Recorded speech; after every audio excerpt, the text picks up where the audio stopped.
يقول له نامت الناس وانت ضايقا بالك وقامت عليك الهموم تشن غرتها، لا تظن في الناس لما تراجع أعمالك وتشوف ضيقتك هذه ويش سبتها، لا تقول قلبي نظيف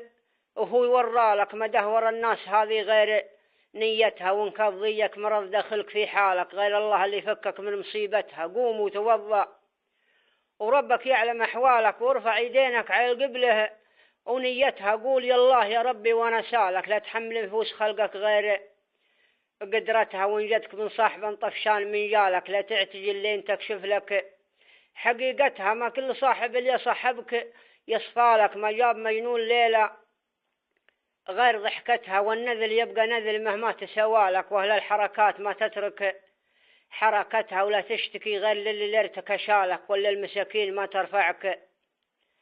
فزعتها. وإن جتك من عمك أخو أبوك أو خالك ثلاث العمك وخالك تفوتها، لأنه مثل ما بالجيب يبقى لك. أقولها واحتمي ما قلت واثبتها، وإن كانها من خبل تطنيشها شوالك، الخبلين معروفة مسيرتها، هرج مع الخبل زين وعطه من مالك، والحاجة اللي تفكك منه مدتها. وإن كانها بالليالي عزيل حالك، لو بشرت فسعت ترجع لعادتها، شربت فناجيل ما هو غير فنجالك، وشلت لها شناب مدري وين ودتها. وكان انها منك فالله لفالك، مجبور تصبر لحسنتها وسيتها، وان عودت للرضا ما ترضي عيالك الناس، حتى احكام الشرع مرضتها، دق وترك سلف وجر موالك، ما تستريح النفوس الا برغبتها، وانصمح للوحوش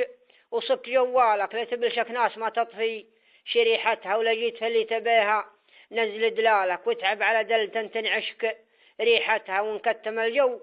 خلي لين يصفالك، لا تغش نفسك وثم تقوم تشمتها، وخذ بنتك لصفا لو انك لحالك، وابعد عن السوق والعالم وصيتها.